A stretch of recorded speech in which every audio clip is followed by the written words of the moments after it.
Yeah, I just don't hear the movie called Stop Loss, and all the guys kind of talk like this because they're from Texas. I know, boy. That's the thing that ruined this movie for me is that it was like watching what was that football movie? Varsity Blues.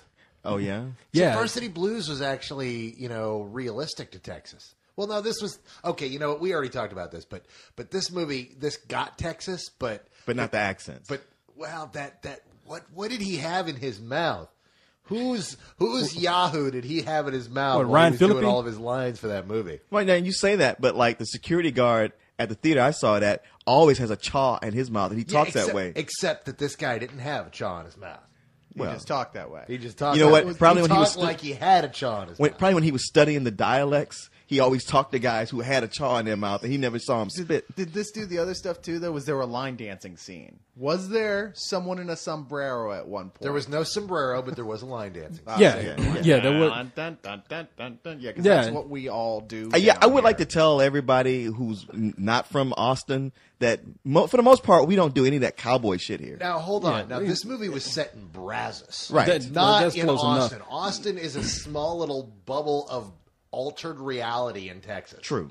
No, this movie, we're talking about stop loss. And stop loss, if you don't know what the term stop loss is what they do to soldiers when they're supposed to get out the army, and then they say, nah, bring your ass back. We need some more men in Iraq. And they're like, but I was supposed to get out. No, get your ass back on the bus and go back to Iraq. Now, generally, they don't do it like just as soon as you get out. They give you a little time to like taste your freedom again and then bring you back. Exactly. They tease you a little bit. We don't do it to white guys, but this time. Yeah, exactly. Yeah. Everybody's getting screwed over now. Yeah, it's funny because they let you go home, they let you party, they let you get a little piece of ass, and then you're thinking like, well, this is the life. I can do this every day.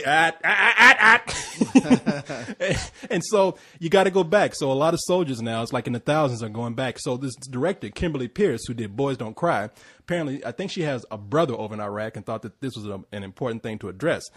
And I think it is an important thing to address. But I guess since I live in Austin, which, as you say, is sort of a liberal oasis in Texas, I guess sorta a liberal. We're the only portion of Texas to have voted against Bush in the last election. Yeah, well, we're the little spot of blue in a big sea of red. Okay, I guess I just don't get out of Austin because in this movie you get a group of soldiers who go back home, as you say, to Brazos, and when they get back, it's like they went back to Mayberry. In fact, they got one dude with his hat to the side out there. Hey, y'all, what's going on? Teeth hanging all out. And I'm like, I just don't see this part of Texas. Seriously, dude, if you were to drive like 60 miles in any direction from where we live, you'd be in that, in that zone right there. Okay. So let me ask you, because we talked about this on a couple of cold ones. He's never been on somebody's ranch and shot shit. Have you ever done that?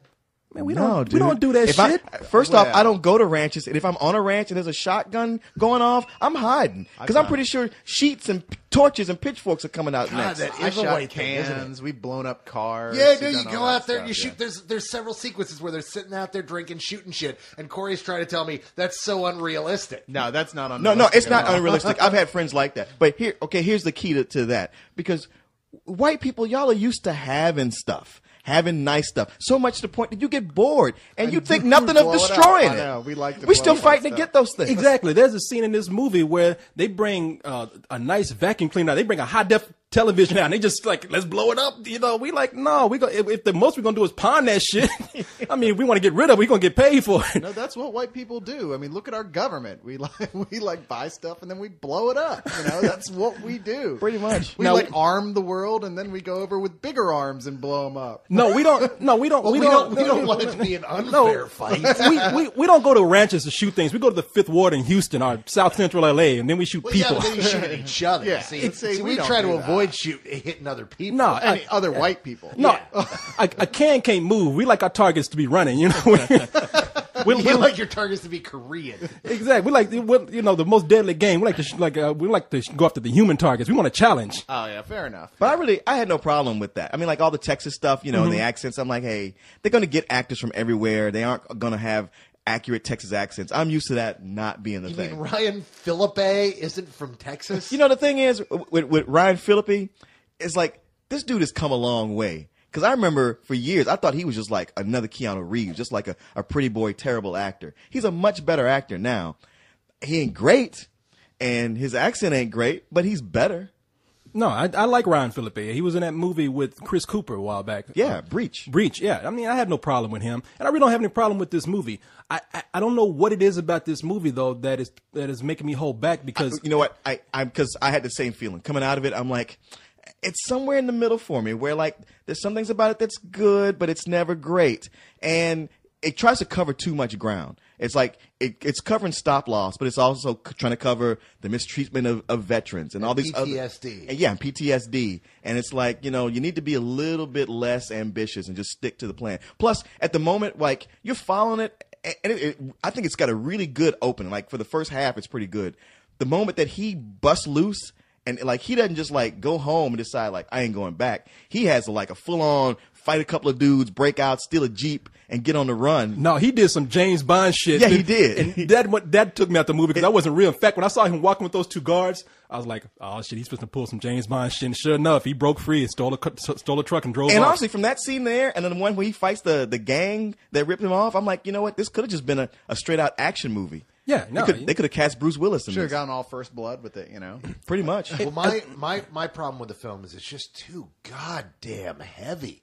God, do you walk out of this movie depressed? It just layers it on and layers it on. You get war fatigue watching the movie. See, that's the thing with me. I guess I didn't think it was heavy enough because when I'm watching this, this is kind of a serious topic for me, and then I got to see this love triangle going on. What you do with my girl? I was like, man, I don't want to hear this shit. Get back to stop loss. We're talking about the most like evil government decision in years. They're like, well, they'll lynch us if we start a draft.